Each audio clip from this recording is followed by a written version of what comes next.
From advertising to software as a service to data. Across all of our programs and clients, we've seen a 55 to 65% open rate. Getting brands authentically integrated into content performs better than TV advertising. Typical lifespan of an article is about 24 to 36 hours. If we're reaching out to the right person with the right message and a clear call to action, then it's just a matter of timing. Welcome to the Martech Podcast, and I Hear Everything production. In this podcast, you'll hear the stories of world-class marketers that use technology to drive business results and achieve career success. We'll unearth the real-world experiences of some of the brightest minds in the marketing and technology space so you can learn the tools, tips, and tricks they've learned along the way. Now here's the host of the Martech Podcast, Benjamin Shapiro. Welcome to the Martech Podcast. I'm your host, Benjamin Shapiro, and today we're going to discuss legal tech and artificial intelligence. Joining us is Colin Levy, who is the Director of Legal and Evangelism for Malbec, which is today's most modern, cutting-edge CLM solution with a proprietary AI core that empowers the enterprise to do more with less. Malbec provides end-to-end contract management with seamless integration to Salesforce, Workday, Slack, Office 365, and more, reducing cycle times. Yesterday, Colin and I talked about the unraveling of the legal tech ecosystem, and today we're going to continue our conversation talking about the impact of AI on the legal sector. All right, here's the second part of my conversation with Colin Levy, the Director of Legal and Evangelism for Malbec. Colin, welcome back to the Martech Podcast.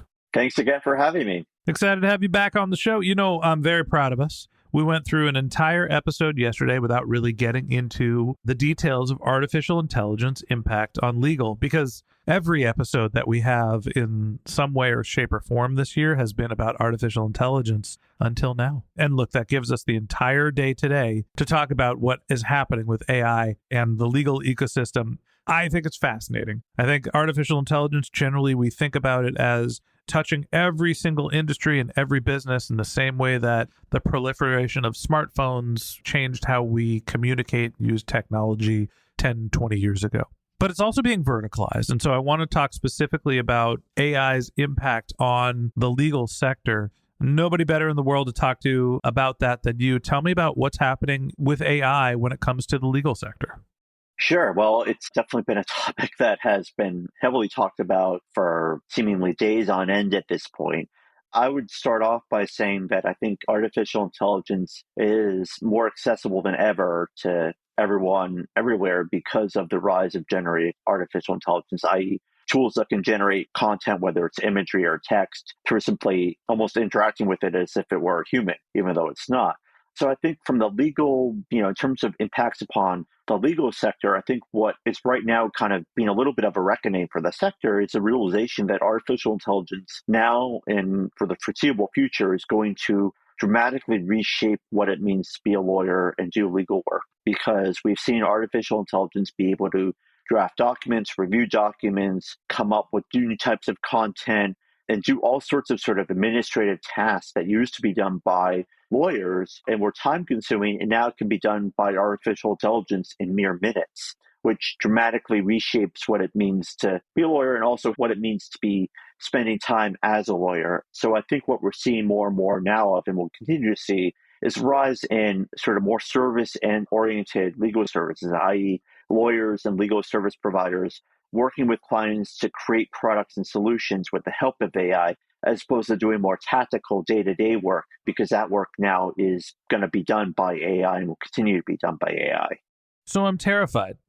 And if I were a lawyer, I'd probably be terrified too. Does this mean that we're just going to put all of our contracting work in the hands of artificial intelligence to look back on previously what has been stated, as opposed to craft language that specifically addresses the problems that we're trying to face? Like, is a lawyer that is trained and has a human's sum of knowledge going to be more efficient than artificial intelligence that can look back over the entire world's history of case law?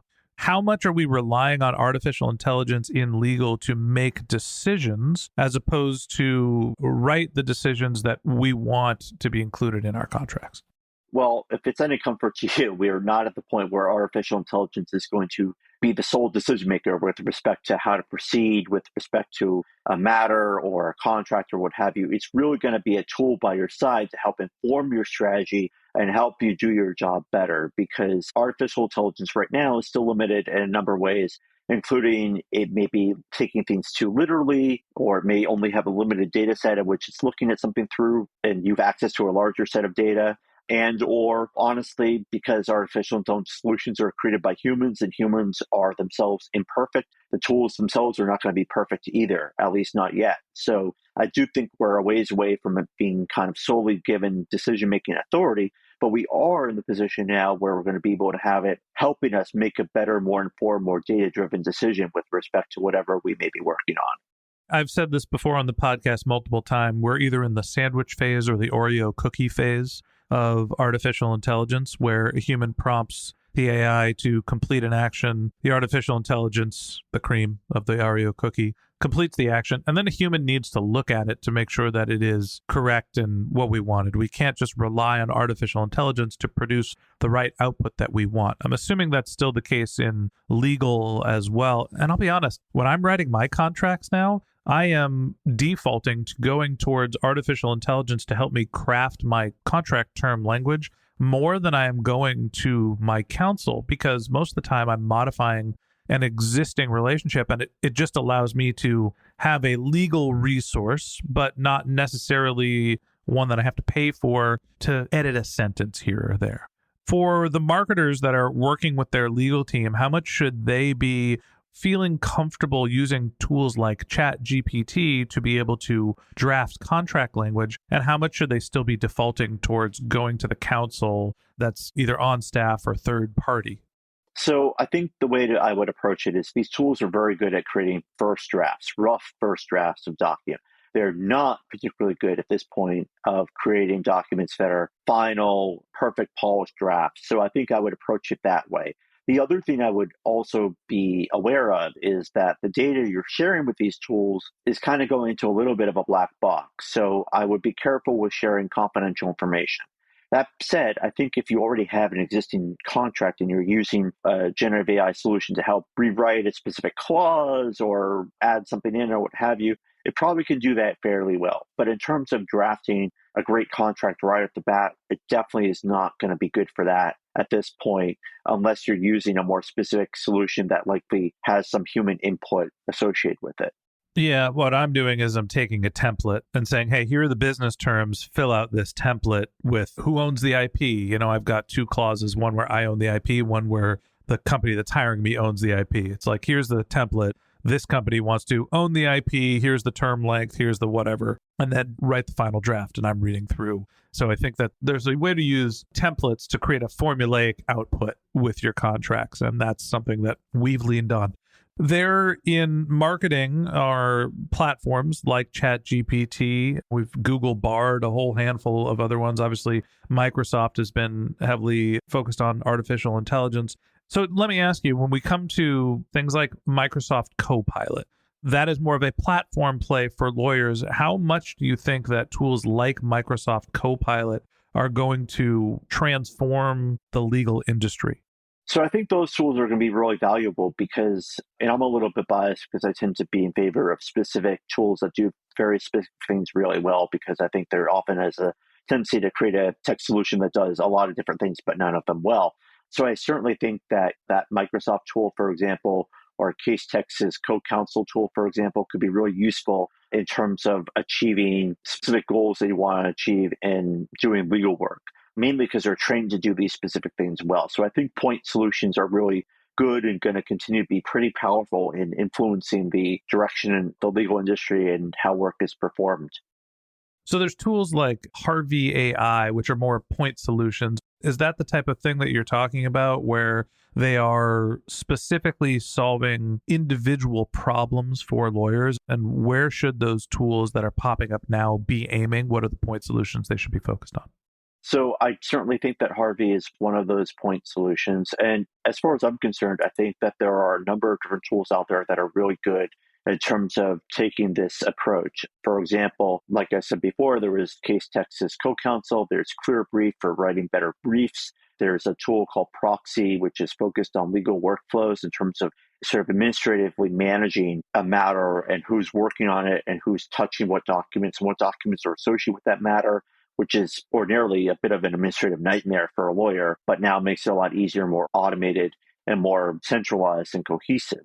So I think there are a number of tools out there that really can help do these things pretty well. And I continue to see a lot of potential for them going forward because people really want tools that can help them do specific things well. Lawyers tend to be pretty focused on getting help with specific tasks as much as they are focused on more broader overall function tasks as well.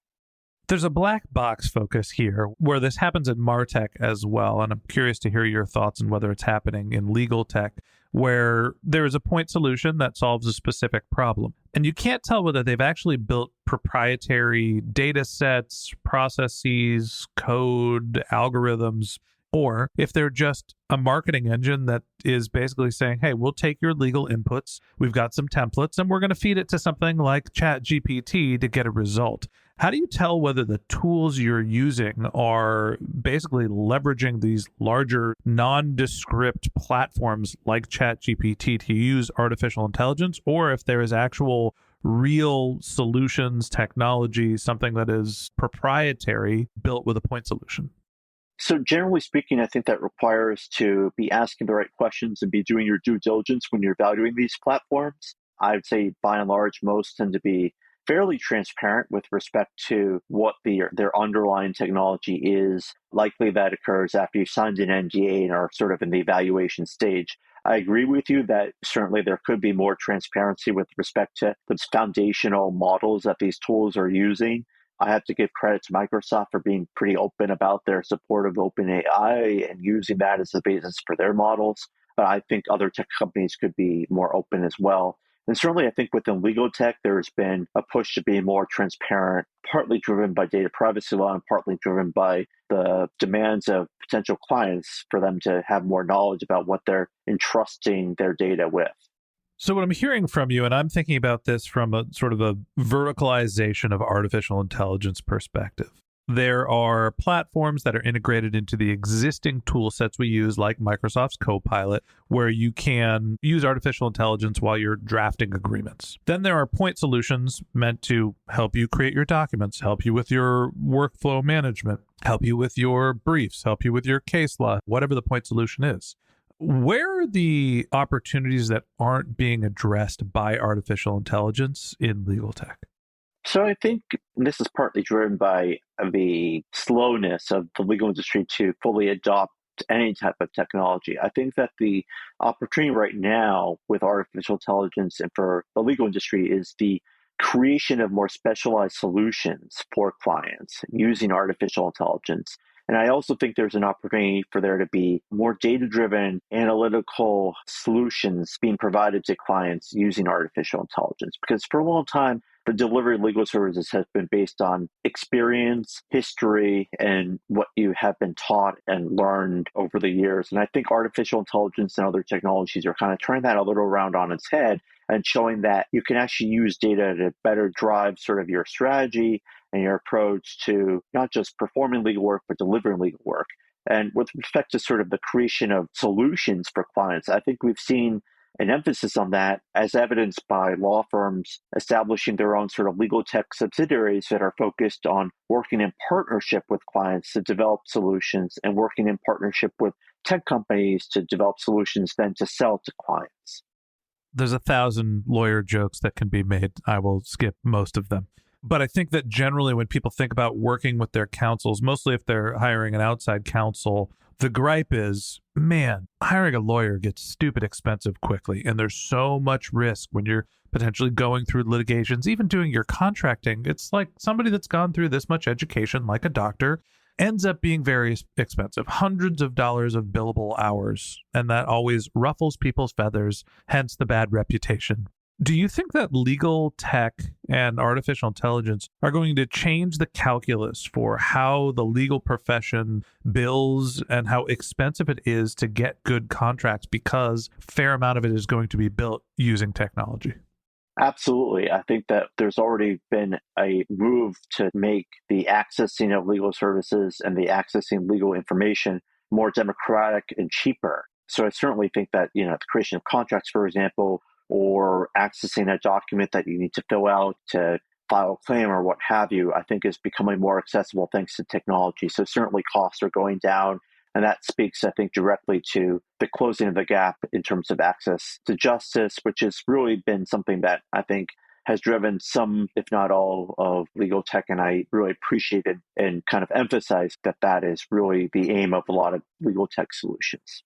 So leveling the playing field, something interesting that comes out of the AI revolution, where we think about our ability to not only create our contracts, get access to all sorts of different case law, to understand what our legal risks are. The more that technology is evolving, it's not just helping us with our marketing efforts, it's helping us to mitigate our risk as well. And that wraps up this episode of the MarTech Podcast. Thanks for listening to my conversation with Colin Levy, the Director of Legal and Evangelism for Malbec.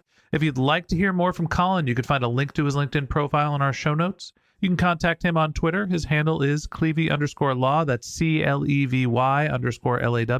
Or you can visit his website, which is colinslevy.com, COLINSLEVY.com. You can also find Colin's book, Legal Tech Ecosystem, on Amazon. Just one more link in our show notes I'd like to tell you about. If you didn't have a chance to take notes while you were listening, head over to martechpod.com, where we have summaries of all of our episodes and contact information for our guests. You can also subscribe to our weekly newsletter, and you can even apply to be the next guest speaker on the MarTech Podcast. Of course, you can always reach out on social media. Our handle is MarTechPod, MarTechPod, on LinkedIn, Twitter, Instagram, and Facebook. Or you can contact me directly on LinkedIn. My handle is Ben J. Shap, BenJShap. And if you haven't subscribed yet and you want a daily stream of marketing and technology knowledge in your podcast feed, we're going to publish an episode every day this year. So hit the subscribe button in your podcast app and we'll be back in your feed tomorrow morning. All right, that's it for today. But until next time, my advice is to just focus on keeping your customers happy.